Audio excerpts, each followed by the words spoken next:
పట్టించే విధంగా 10 ఏళ్ళు మంత్రిగా పనిచేసిన సీనియర్ శాసనసభ్యులు 24 గంటలు ఇచ్చినామని చెప్పినప్పుడు మధ్యలో మా పిసిసి ప్రెసిడెంట్గా ఉన్నవారు అమెరికాలో ఏదో మాట్లాడితే నేను అప్పుడు ఇమీడియట్గా నెక్స్ట్ డేనే బండ సోమవారం అని భువనగిరి మండలం ఒక సబ్స్టేషన్కి వెళ్ళి లాగ్ బుక్ చెక్ చేయించి 4 నెలలకే లాగ్ బుక్ చెక్ చేయించి ఆపరేటర్తోనే నేను ఇంటర్వ్యూ తీసుకొని ఎన్ని గంటలు వస్తున్నాయంటే 10-11 గంటలు సార్ రికార్డు ఉంది సార్, నేను పంపిస్తాను మీకు. మ్యాక్సిమం అంటే 14 గంటలు, అందులో 5-6 సార్లు పోతుంది కరెంట్ అని ఐలై అనే ఆపరేటర్ రిటైల్ లైన్మెన్ని మళ్ళీ వీలు పెట్టుకున్నాం. గతంలో రిటైల్ లైన్మెన్ అయిన తర్వాత ఐటీఐ చేసిన వాళ్ళని పెట్టేది ఎక్స్పీరియన్స్ లైన్మెన్. ఆయన చెప్పిన రికార్డు పంపిస్తాను ఒకటి ముఖ్యమైనది, ఎందుకంటే సబ్జెక్టు కరెక్షన్, ఎందుకంటే వారు మిస్గైడ్ చేస్తుంది తెలంగాణ ప్రజలు. 24 గంటలు ఎప్పుడు ఇయ్యలే. 5 ఏళ్ళు ఎమ్మెల్యేగా ఉన్నా, 5 ఏళ్ళు ఎంపీగా ఉన్నా, 1000 గ్రామాలు తిరిగినా దాన్ని విత్డ్రా చేసుకోవాలి వాళ్ళు. 24 గంటలే ఆ లాగ్ బుక్స్ సాయంత్రం వరకు ఆదిలాబాదు, నల్గొండ, అలంపూర్కి వెళ్ళి రాత్రి వరకల్లా మొత్తం తీసుకొచ్చి హైదరాబాద్లో ఓ లాకర్లో పెట్టి దాల విషయం.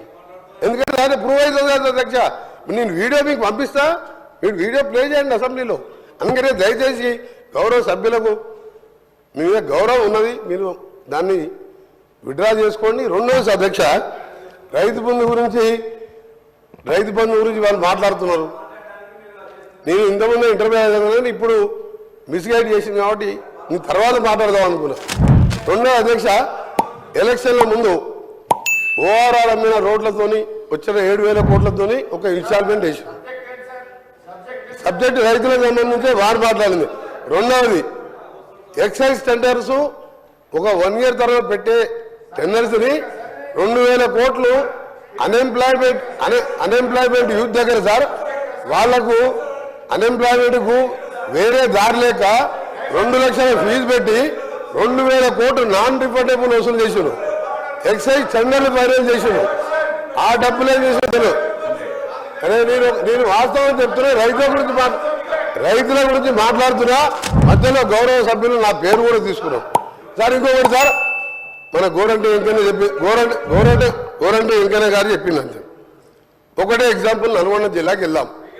ఇక్కడికి వెళ్ళి అర్జెంట్ చేసిన తర్వాత అందరం కలిసి బస్సులో మొత్తం నల్గొండ జిల్లా అందరం తిరుగుతాం సార్.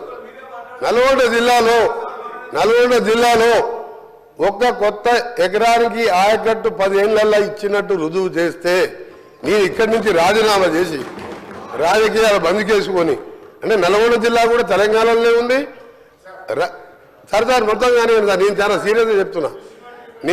ఎందుకంటే నేను జిల్లాలో ప్రజల మధ్య ఉండే అందరిలాగే నేను కూడా ఒక్క జిల్లా ఒక్క ఎకరానికి సార్ ఒక్కటిసారి ఎగ్జాంపుల్ సార్, మా ఏం మార్పు మా కొండపోచమ్మ, మల్లన్న సాగర్, రంగనాయక సార్ కడుపు నిండా నీళ్లు ఉంటాయి సార్. ఆ నుంచి ఒక 200-300 కోట్లు పెడితే ఆలేరులో గన్నమల్ల రిజర్వాయర్ వీరే టెండర్ పిలిచిండ్రు, క్యాన్సల్ చేసిండ్రు. 16-20 కిలోమీటర్ లైన్ వేస్తే 1,50,000 ఎకరాలు నీళ్లు సార్. నీళ్లు లేక ఎండిపోతే మా ఐలయ్య గారు నిన్న 90 చెరువులు నింపుకున్నాడు. బస్వాపూర్ రిజర్వాయర్ సార్ కొండపోచమ్మ కిందకు ఉంటుంది, కిందకు ఉంటుంది. వీళ్ళకి తెలియాలని చెప్తున్నారు గారు. ఆఫీసర్లు మిస్గైడ్ చేసిందా వీళ్లకు తప్పుడు ఆ నుంచి సార్ బస్వాపూర్ నుంచి భువనగిరి కాన్ఫరెన్స్లో మేము ఏదైతే సార్ నేను సబ్జెక్ట్ డిబేట్ అయితే నేను ఓన్లీ రైతుల గురించి మాట్లాడుతున్నా. రైతులు కూడా ఉన్నారు అధ్యక్ష. ఇప్పుడు మరి మంత్రి గారు చెప్తున్నారు 2 పంటలకు సాగులు చేసిన వాళ్ళకి ఇస్తామంటున్నారు. మరి రేపు 3 పంటలు సాగు చేస్తే 3 పంటలకు ఇస్తారా? ఎందుకంటే రైతులు కూడా తెలివైన వాళ్ళు అధ్యక్ష. దబ్బన సాగు చేస్తేనే ఇస్తాం, మేము పంటలు వేస్తేనే ఇస్తామంటే 3 పంటలు ఇస్తానికి కూడా రైతులు సిద్ధంగా ఉన్నారు, ఇప్పటికే చేస్తున్నారు.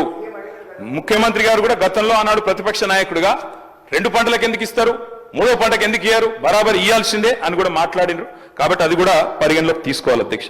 ఇక మా సోదరుడు నాకు ఆప్తుడు అధ్యక్ష, మా పెద్దపల్లి ఎమ్మెల్యే విజయరమణారావు 2009లో ఇద్దరు మొదటిసారి ఎమ్మెల్యేలు. ఇప్పుడు ఆయన మాటలు వింటేనైతే నాకు నవ్వాలని ఏడవాలని తెలియలేదు అధ్యక్ష. ఎందుకంటే గతంలో మేము ఏదో మొత్తం నాశనం చేసిపోయినాం, అసలు మేము ప్రభుత్వంలో ఉన్నప్పుడు వర్షాలు ఇవ్వడలే. మరి మేము ప్రభుత్వంలో ఉన్నప్పుడు వర్షాలు ఇవ్వకపోతే వ్యవసాయ దిగుబడి ఎట్లా పెరిగింది అధ్యక్ష, వ్యవసాయ విస్తీర్ణం ఎట్లా పెరిగింది అధ్యక్ష. ఇంకా గమ్మత్తు విచిత్రమైన విషయం, నేను కావాలంటే ఇప్పుడే నాకు స్పీచ్ కూడా ఉంది. రేవంత్ రెడ్డి గారు ఇక్కడ కూర్చొని ఇచ్చిన స్పీచ్ అధ్యక్ష.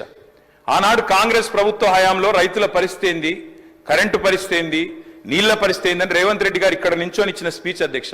వారి తండ్రి గారు చనిపోతే నెత్తి మీద నీళ్లు చల్లుకుందామంటే కూడా కరెంటు లేదు, మా బోరు పనిచేస్తలేదని చెప్పి స్వయంగా ముఖ్యమంత్రి రేవంత్ రెడ్డి గారు ఇక్కడ నుంచి చెప్పిన మాట ఆనాటి కాంగ్రెస్ ప్రభుత్వ పాలనకు, ఆనాటి కాంగ్రెస్ ప్రభుత్వ పరిపాలనలో రైతుల దుస్థితికి నిదర్శనం అనే మాట నేను మీకు గుర్తు చేస్తా ఉన్నా అధ్యక్ష. నేను ఇక దాన్ని మళ్ళీ చదివితే మళ్ళీ కాంట్రవర్సీ చేస్తారు, ఇంకోటి అంటారు అధ్యక్ష.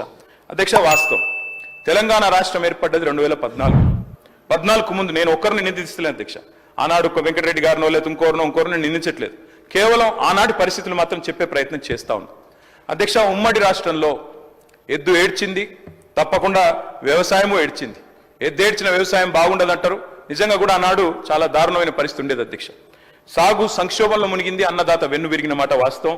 దానికి నా దగ్గర లెక్కలతో సహా, ఎన్సీఆర్బీ లెక్కలతో సహా ఉన్నాయి అధ్యక్ష. ఆ రోజు భారతదేశంలో జరిగే రైతు ఆత్మహత్యల్లో ఆనాడు తెలంగాణ ప్రాంతం, అదేవిధంగా మహారాష్ట్రలోని విదర్భ, ఈ రెండు ప్రాంతాలే టాప్ అధ్యక్ష. తెలంగాణ ఏర్పడ్డ నాడు భారతదేశంలో రైతు ఆత్మహత్యల్లో 11.1% ఆత్మహత్యలు మన రాష్ట్రం నుంచి, ఈ ప్రాంతం నుంచి జరిగేది అధ్యక్ష. ఈ రోజు నేను గర్వంగా చెప్తా ఉన్నా అధ్యక్ష, గర్వంగా చెప్తా ఉన్నా. ఈ రోజు మేము మీకు ప్రభుత్వాన్ని అప్పజెప్పినాడు, మీరు మాకు అప్పజెప్పినాడేమో 11.1% రైతు ఆత్మహత్యల్లో తెలంగాణ వాటా.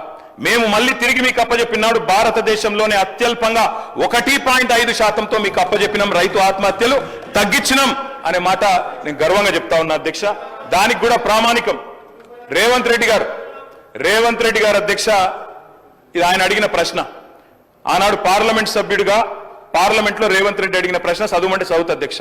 మల్కాజ్గిరి ఎంపీ గారు అడిగిర్రు ఆనాడు కేంద్ర వ్యవసాయ శాఖని, తెలంగాణలో రైతు ఆత్మహత్యల సంగతి చెప్పండి అని చెప్తే మొత్తం సావధానంగా లెక్కలు చెప్పి కేంద్ర ప్రభుత్వం చెప్పిన మాట అధ్యక్ష, 2014లో 898 ఉంటే ఆ తర్వాత తగ్గుకుంటూ